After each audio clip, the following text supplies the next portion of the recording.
जादुई बाल और खूबसूरत हंस।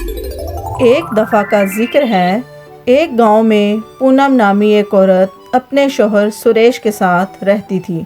पूनम उम्मीद से थी, इसलिए उसका शौहर सुरेश उसका बहुत ख्याल रखता था। कुछ ही दिनों बाद पूनम ने एक बहुत ही प्यारी बच्ची को जन्म दिया। उसकी बेटी बहुत ज़्यादा खूबसूरत थी। उसके बाल बहुत ही प्यारे घुंघराले थे। सभी ख़ानदान वाले उसकी खूबसूरती से बहुत मायूस थे और वो उससे बहुत ज़्यादा प्यार करते थे। पूनम बहुत ही ज़्यादा खुश थी। बच्ची को पैदा हुए 2 दिन गुजर चुके थे। फिर वो अपने शौहर से बोली, हमने अभी तक अपनी बच्ची का नाम ही नहीं रखा। हम किस नाम से बुलाएंगे इसे? हाँ, तुम ठीक कह रही हो। क्यों ना हम इसका नाम मोहिनी रख दें? हाँ, ये बहुत प्यारा नाम है। आज से हम इसको मोहिनी ही बुलाएंगे। ठीक है। और फिर ऐसे उन्होंने अपनी बेटी का नाम मोहिनी रख दिया। मोहिनी अब 5 साल की हो चुकी थी, लेकिन उसके बाल उसकी उम्र से बहुत ज़्यादा बड़े थे। उसके बाल उसकी उम्र के सारे बच्चों से लंबे थे। वक्त गुजरने के साथ साथ मोहिनी और भी ज़्यादा खूबसूरत होती गई। अब वो 12 साल की हो चुकी थी और उसके बाल और भी ज़्यादा लंबे और घने हो चुके थे। एक दिन पूनम अपने शौहर से बोली, सुनिए जी, घर का खर्चा बहुत बढ़ गया है। मोहिनी के अखराजात बहुत ज़्यादा हैं। स्कूल की फ़ीस, किताबों का खर्चा और खाने पीने का। तो ऐसे तो काम नहीं चल रहा। क्यों ना मैं घर में कोई काम शुरू कर दूं? मुझे भी कोई काम करना होगा ताकि आपकी मदद हो सके। लेकिन पूनम, तुम कैसे करोगी? मैं घर में ही कपड़ों की सिलाई का काम शुरू करूंगी। अपने शौहर का साथ देने के लिए पूनम ने घर में ही कपड़ों की सिलाई का काम शुरू कर दिया।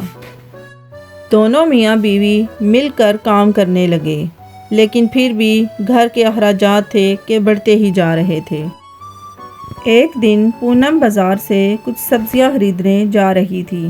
तभी मोहिनी अपनी माँ से बोली, मम्मी, मैं भी आपके साथ बाजार चलूंगी। ओ मोहिनी, तुम थक जाओगी, तुम घर पे ही रहो। मैं जल्दी वापस आ जाऊंगी। नहीं मम्मी, मैं नहीं थकूंगी। प्लीज़ मुझे अपने साथ ले जाइए। पूनम मोहिनी को लेकर बाज़ार आ गई। बाज़ार आकर उसने घर का सारा सामान खरीदा। तभी मोहिनी की नज़र एक बहुत ही प्यारे हंस पे पड़ी। मोहिनी अपनी माँ से हंस को खरीदने की ज़िद करने लगी। मम्मी, ये हंस कितना प्यारा है, प्लीज़ ले दो। नहीं बेटा, रहने दो। नहीं माँ, मुझे ये चाहिए। मोहिनी की बहुत ज़्यादा ज़िद पे पूनम ने वो हंस खरीद लिया। दोनों माँ बेटी उसको लेकर घर आ गई। मोहिनी अब बहुत खुश थी। वो दिन रात उसी हंस के साथ खेलती रहती और दूसरी तरफ मोहिनी के बाल बहुत ही ज़्यादा लंबे हो चुके थे। ये देखकर पूनम अपने शौहर से, सुनिए जी, मोहिनी के बाल बहुत ही ज़्यादा लंबे हो गए। क्यों ना हम इसके बाल कट करवा दें? ऐसे तो बहुत मुश्किल हो जाएगी इसको। हाँ, तुम ठीक कहती हो। ये भी बहुत छोटी है और बाल तो बहुत लंबे हैं। कुछ ही दिनों बाद फिर इतने हो जाएंगे। सुरेश के कहने पर पूनम ने मोहिनी के बाल काट दिए। जैसे ही उसने बाल काटे, देखते ही देखते वो बाल चमकने लगे और सोने में बदल गए। ये देखकर वो सब तो हैरान रह गए। ये क्या? ये कैसे हुआ? मुझे भी नहीं समझ आ रहा ये। पूनम ने दोबारा मोहिनी के बाल काटे। जैसे ही बाल काटे, वो फिर से सोने में बदल गए। ये देखकर सुरेश और पूनम समझ गए थे कि मोहिनी कोई आम बच्चा नहीं है। पूनम ने मोहिनी के बालों को बांध दिया। देखते ही देखते उन दोनों के हालात बदलने लगे। उनके पास बहुत सारी दौलत आ चुकी थी। उन्होंने अपना घर भी बदल लिया। अब जब भी उन्हें पैसों की ज़रूरत पड़ती तो वो मोहिनी के बाल काट लेते। चंद ही दिनों में उन दोनों के हालात बहुत ही बदल चुके थे। ये देखकर उनके हमसाए उनसे जलने लगे। अब वो लोग इनके घर का पहरा देने लगे। एक दिन जब पूनम अपनी बेटी के बाल काट रही थी तो तो इनकी अमीरी का ये राज है। ओ मेरे खुदाया, देखा तुमने, इनकी बेटी कोई आम नहीं, इसके बाल जादुई बाल हैं।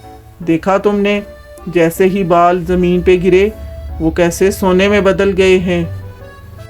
हमें भी अमीर होना है भाई। ठीक है, मोहिनी को अगवा कर लेते हैं, ऐसे हम सारी ज़िंदगी के लिए अमीर हो जाएंगे। अगली रात वो दोनों मोहिनी को अगवा करने उसके घर पहुंच गए। उसके कमरे में पहुंचकर एक आदमी ने मोहिनी के मुंह पर हाथ रखा। मोहिनी की आंख खुल गई। उसने जैसे ही देखा तो उसके हाथ को दांतों से काटा और ज़ोर से चीखी। उसकी चीख सुनकर उसके माँ बाप उसके कमरे में पहुंच आए। उन्होंने देखा कि दो आदमी मुंह पर मास्क पहने मोहिनी को उठाकर ले जा रहे हैं। दोनों ने उनका पीछा करना शुरू कर दिया। घर के बाहर पहुंचकर वो बोले, रुक जाओ वहीं पर, एक कदम भी आगे बढ़ाया तो तुम्हारी बेटी को मार डालेंगे। तभी वहाँ पर हंस पहुँच आया। हंस ने दोनों के पाँव पर चोंचे मारनी शुरू कर दी, लेकिन दोनों ने मोहिनी को नहीं छोड़ा। तभी अचानक ही वो हंस एक परी में बदल गया। ये देखकर सभी हैरान रह गए। छोड़ दो इस लड़की को, वरना तुम दोनों के लिए अच्छा नहीं होगा। परी के ऐसा कहते ही दोनों बहुत डर गए और फौरन मोहिनी को छोड़ दिया। परी ने अपनी छड़ी से उन दोनों की यादाश्त भुला दी और दोनों को घर भेज दिया। उन दोनों के जाने के बाद पूनम और सुरेश परी से पूछने लगे,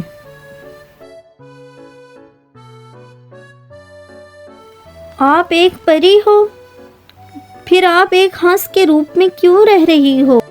मैं मोहिनी की देखभाल करने यहाँ आई हूँ, क्योंकि मोहिनी कोई आम बच्चा नहीं, वो एक परी है। मोहिनी परियों की ज़िंदगी नहीं जीना चाहती थी, वो इंसानों के दरमियान रहना चाहती थी।